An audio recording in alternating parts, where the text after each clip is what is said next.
नमस्कार, देशोन्नतीच्या सुपर 30 मध्ये मी ऐश्वर्या आपलं स्वागत करते। कळमेश्वर येथील महाजन लेआउट परिसरात 4 वर्षीय पार्थ पंकज कांडलकर या निरागस बालकाचा स्कूल बसच्या चाकाखाली येऊन दुर्दैवी मृत्यू झालाय। या घटनेनं कांडलकर कुटुंबावर दुःखाचा डोंगर कोसळला असून परिसरात शोककळा पसरली आहे। दिवाळीच्या सुरुवातीला संजयनगर आणि कारखाना परिसर एका तरुणाच्या हत्येनं हादरलाय। दारू पिण्यावरून झालेल्या भांडणातून मित्रांनी मिळून दगडाने डोकं ठेचत तरुणाची हत्या केली। रोहित लक्ष्मण आवळे असं हत्या झालेल्या तरुणाचं नाव आहे। या प्रकरणी 6 जणांना चौकशीसाठी ताब्यात घेण्यात आलंय। बीडमधील लुखामसला गावचे माजी उपसरपंच गोविंद बर्गे यांच्या मृत्यूमुळे अख्खं राज्य हादरलं। कला केंद्रातील नर्तिका पूजा गायकवाड हिच्या प्रेमात असलेल्या गोविंद बर्गे यांनी साधारण महिन्याभरापूर्वी आयुष्य संपवले। पूजाची दिवाळी देखील तुरुंगातच जाणार आहे, कारण न्यायालयाने तिचा जामीन अर्ज फेटाळून लावलाय। नागपूरला मी ओबीसींची मोठी सभा घेतली होती। या सभेला अपेक्षेपेक्षा जास्त गर्दी झाली होती। प्रचंड मोठी सभा झाली। या सभेमुळे भाजपवाले घाबरले, त्यामुळेच त्यांनी मला टार्गेट करण्यासाठी माझ्यावर छगन भुजबळांना सोडले। भुजबळ हे भाजपच्या इशाऱ्यावर मला टार्गेट करतायत असा खळबळजनक दावा काँग्रेस नेते विजय वडेट्टीवार यांनी केलाय। कल्याण शहरात शिवसेने शिंदे गटाचे माजी नगरसेवक उमेश बोरगावकर यांच्यावर अज्ञात इसमांकडून जीवघेणा हल्ला झाल्याची धक्कादायक घटना घडली आहे। या भयानक हल्ल्यात बोरगावकर आणि आणखी दोघे असे 3 जण जखमी झाले आहेत। विख्यात शेफ विष्णू मनोहर हे अमरावती शहरात जुन्या बायपासवर स्थित गुणवंत लॉन येथे सलग 25 तास डोसे बनवण्याचा विक्रम नोंदवण्यास सज्ज झाले आहेत। शनिवारी सकाळी 7 वाजल्यापासून 14 डोसे बनवण्यास सुरुवात झाली असून या डोसांची चव चाखण्यासाठी खवय्यांची गर्दी उसळली आहे।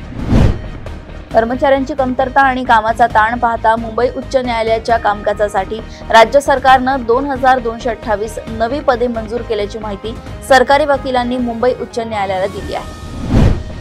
राज आणि उद्धव ठाकरेंसह महाविकास आघाडीतील नेत्यांनी मतदार यादीतील अनियमिततेबाबत सातत्याने आवाज उठवल्यानंतर अखेर मुख्य निवडणूक आयुक्त एस चोक्कलिंगम यांनी जिल्हा निवडणूक अधिकाऱ्यांना चौकशीचे आदेश दिले आहेत। मुंबई शहरातील रेस्टॉरंट्समध्ये निकोटीन किंवा तंबाखू विरहित हर्बल हुक्का विकण्यास मनाई नाही असे स्पष्ट करत उच्च न्यायालयाने सिगारेट व इतर तंबाखू उत्पादने कायदा व त्यानंतरच्या सुधारणांचे पालन करण्याचे निर्देश 14 ऑक्टोबर रोजी दिले। मुंबईतील पवई IIT मध्ये धक्कादायक घटना घडली असून वसतिगृहात विद्यार्थ्यांचे आंघोळ व शौचालयातील नग्न चित्रीकरण करताना माजी विद्यार्थ्याला रंगेहात पकडण्यात आले। या तरुणाच्या मोबाईलमध्ये अनेक व्हिडिओ सापडल्याने पवई पोलिसांनी गुन्हा दाखल करून त्याला अटक केली आहे। दिल्ली उच्च न्यायालयाने राज्य सरकारला IRS अधिकारी समीर वानखेडे यांच्या बढतीशी संबंधित प्रकरणात 20,000चा दंड ठोठावलाय। न्यायालयाने केंद्र सरकारची पुनर्विचार याचिका फेटाळून लावत महत्त्वपूर्ण माहिती लपवल्याबद्दल राज्य सरकारला फटकारलंय। आता राज्यातील सर्व कृषी अधिकारी आणि कर्मचाऱ्यांना विभागाकडून अधिकृत सिम कार्ड देण्यात येणार आहे। या माध्यमातून शेतकऱ्यांना अधिकारी बदलला तरी तोच संपर्क क्रमांक वापरता येईल, ज्यामुळे त्यांच्या संवादात सातत्य राहील आणि माहिती देण्यात विलंब होणार नाही। राज्य सरकारने एक महत्त्वपूर्ण निर्णय घेत जुन्या ऐतिहासिक दस्तांच्या डिजिटलायझेशनला मंजुरी दिली आहे। 1865 ते 2001 या काळात तयार झालेले दस्त, फिल्म आणि मायक्रोफिल्म या सर्वांचा समावेश या उपक्रमात करण्यात आलाय। या प्रकल्पासाठी सरकारने 62 कोटी रुपयांच्या निविदा प्रक्रियेची घोषणा केली असून राज्यभरातील 30 कोटींहून अधिक दस्तऐवजांचे डिजिटल स्वरूपात जतन केले जाणार आहे। पुणे शहरात डिजिटल अरेस्टच्या फसवणुकीचा एक भयंकर प्रकारात बनावट राष्ट्रीय तपास यंत्रणेचा चीफ असल्याची बतावणी करत एका 70 वर्षीय नागरिकाची तब्बल 1,45 लाख रुपयांची फसवणूक करण्यात आली। या संपूर्ण प्रकरणाचा तपास आता पुणे सायबर पोलीस करतायत। देवरी तालुक्यातील धवलखेडी येथील अंगणवाडीतून वाटप करण्यात आलेल्या पोषण आहाराच्या पाकिटामध्ये चक्क मेलेला उंदीर आढळल्यानं एकच खळबळ उडाली आहे। आदिवासी बालकांच्या आरोग्याशी खेळ खेळला जात असल्याचा गंभीर आरोप करण्यात आलाय। नवी दिल्लीत ब्रह्मपुत्र अपार्टमेंटला आग लागली आहे। इमारतीत अनेक खासदारांची घरं आहेत। विश्वंभर दास मार्गावर ही ब्रह्मपुत्र अपार्टमेंट आहे। आगीचं स्वरूप लक्षात घेता अग्निशमन दलाच्या 12 गाड्या घटनास्थळी दाखल झाल्याची प्राथमिक माहिती आहे। ही आग कशी लागली, कारण काय ते अस्पष्ट आहे। लुधियानाहून दिल्लीला जाणाऱ्या अमृतसर सहरसा गरीब रथ एक्सप्रेस ट्रेनला शनिवारी सकाळी सरहिंद रेल्वे स्टेशन जवळ आग लागली। ट्रेनने सरहिंद स्टेशन सोडून अर्ध्या किलोमीटर अंतरावर जाताच एका कोचमधून धूर येत असल्याचं प्रवाशांनी पाहिलं. तत्काळ ट्रेन थांबवून रेल्वे कर्मचाऱ्यांनी मदत कार्य सुरू केलं. या आगीत 3 डब्बे जळून खाक झाले आहेत. एका विकृत प्रेम कहाणीचा शेवट बँगलोरमध्ये घडलेल्या हत्याकांडानं झालाय. बी फार्मसी शिकणाऱ्या 20 वर्षीय यामिनी प्रियाची तिच्याच एक्स बॉयफ्रेंडने गळा चिरून हत्या केली आणि तिचा मृतदेह रेल्वे रुळावर फेकून दिला.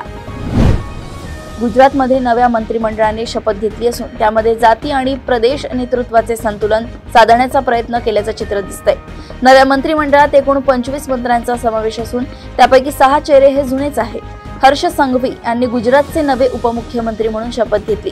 जामनगर उत्तरच्या आमदार रिवाबा जडेजा यांनाही मंत्रिपदाची संधी मिळाली. कारवार येथे समुद्रात मासेमारी करत असताना आक्षेण टोळी या जातीच्या सुमारे 8 ते 10 इंच लांबीच्या एका विषारी माशाच्या चाव्याने युवकाचा उपचारादरम्यान मृत्यू झाल्याची दुर्मिळ व दुःखद घटना घडली आहे. मृत युवकाची ओळख अक्षय अनिल माजाळीकर अशी असून तो मच्छीमारी व्यवसायाशी संबंधित होता. दक्षिण आफ्रिकेतील मोझांबिक देशात बेईरा बंदराजवळ बोट उलटून भीषण अपघात झालाय. एका टँकरवरील कर्मचाऱ्यांची बदली प्रक्रिया केली जात असताना लॉन्च उलटून झालेल्या अपघातात 14 भारतीय खलाशांपैकी 3 दुर्दैवी मृत्यू झाला तर 5 जण अजूनही बेपत्ता आहेत. पाकिस्तानचे संरक्षण मंत्री ख्वाजा आसिफ यांनी शुक्रवारी अफगाणिस्तानवर जोरदार टीका केली होती. पाकिस्तानात राहत असलेल्या सर्व अफगाण नागरिकांनी त्यांच्या मायदेशी परतावे आणि अफगाणिस्तानाशी असलेले जुन्या संबंधांचा काळ संपला असल्याचं ते म्हणाले. डोनाल्ड ट्रम्प प्रशासनाने नव्या H-1B व्हिसा फीचे शुल्क $1,00,000 इतके वाढवल्याच्या निर्णयावर US चेंबर ऑफ कॉमर्सने कोलंबिया येथील न्यायालयात सरकारविरोधात खटला दाखल केलाय. ट्रम्प प्रशासनाचा निर्णय दिशाहीन असून तो बेकायदेशीर आहे असा त्यांचा दावा आहे.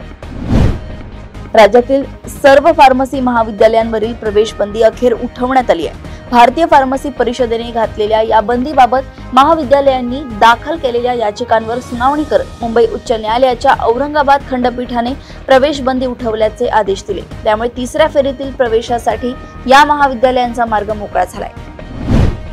शिष्यवृत्ती परीक्षांची तयारी करणाऱ्या विद्यार्थ्यांसाठी मोठी बातमी आहे. यंदापासून पूर्वीप्रमाणे 4थी आणि 7वीच्या शिष्यवृत्तीच्या परीक्षा पुन्हा सुरू होणार आहेत. तसेच शिष्यवृत्ती रकमेतही चांगली वाढ करण्यात आली आहे. 4थीच्या विद्यार्थ्यांसाठी वर्षाला 5,000 तर 7वीसाठी वर्षाला 7,000 रुपये शिष्यवृत्ती मंजूर करण्यात आली आहे. राज्यात उच्च शिक्षण घेत असलेल्या 30 लाख विद्यार्थ्यांच्या करिअरची काळजी करण्यासाठी सरकारने वर्षाला सुमारे 110 कोटी रुपये खर्च करण्याची तयारी केली. मात्र ही जबाबदारी एका खासगी संस्थेवर सोपवल्याने प्रत्येक विद्यार्थ्याकडून वर्षाला 365 रुपये शुल्क आकारले जाणार आहे. आता सरकार नक्की कोणाच्या करिअरची काळजी घेत आहे अशी चर्चा सुरू झाली आहे. परप्लेक्सिटी AI प्लॅटफॉर्मनं भाषा शिकण्यासाठी एक नवीन आणि रोमांचक वैशिष्ट्य सुरू केलंय. हे वैशिष्ट्य वापरकर्त्यांना शब्दसंग्रहाचा सराव करण्यास, फ्लॅशकार्ड्सद्वारे वाक्य रचना लक्षात ठेवण्यास आणि उच्चारण सहाय्य मिळवण्यास सक्षम करतं. डिओलिंगो सारखे लोकप्रिय भाषा शिकण्याचं साधन बाजारात आहे, तर ChatGPT आणि ग्रोक सारख्या इतर AI प्लॅटफॉर्म्सवर अद्याप उच्चारण आणि फ्लॅशकार्ड सारखे फीचर्स उपलब्ध नाही. मात्र त्यावर भाषांतर सहज करता येतं. सोन्याच्या भरमसाठ दरवाढीच्या काळात भारताने एक उल्लेखनीय टप्पा गाठलाय. रिझर्व्ह बँकेच्या सोन्याच्या साठ्याने पहिल्यांदाच $100 अब्ज टप्पा ओलांडलाय. अशा प्रकारे भारताच्या सोन्याच्या साठ्यात सलग 7वा आठवडा वाढ झाली. पण या काळात परकीय चलन साठा किरकोळ प्रमाणात घसरून $697.78 अब्ज वर पोहोचला आहे. थॅलेसेमिया या आजाराला आळा घालण्यासाठी आणि या आजाराबाबत जनजागृती करण्यासाठी राज्य सरकार सरसावलंय. दरम्यान थॅलेसेमिया या रक्ताच्या अनुवांशिक आजाराची समाजात जनजागृती करण्यासाठी हिंदी चित्रपट सृष्टीतील ज्येष्ठ अभिनेते जॅकी श्रॉफ हे राज्य सरकारला सहकार्य करणार आहेत. भारतीय क्रिकेट टीमचा स्टार वेगवान गोलंदाज मोहम्मद शमी आणि त्याच्या फिटनेसची सध्या चर्चा आहे. मागच्या 7 महिन्यांपासून तो टीम इंडियासाठी खेळला नाही. यामागे खराब फिटनेसचं कारण दिलं जातंय, पण आपण फिट आहोत असं शमी सांगतोय. रणजी ट्रॉफी 2025-26च्या पहिल्या राऊंडमध्ये मोहम्मद शमी पश्चिम बंगालच्या टीमकडून खेळण्यासाठी मैदानात उतरला. आपल्या घातक गोलंदाजीने त्याने सर्वांचं लक्ष आपल्याकडे वेधून घेतलंय. अशाच सुपर 30 बातम्या जाणून घेण्यासाठी बघत रहा देशोन्नती. नमस्कार.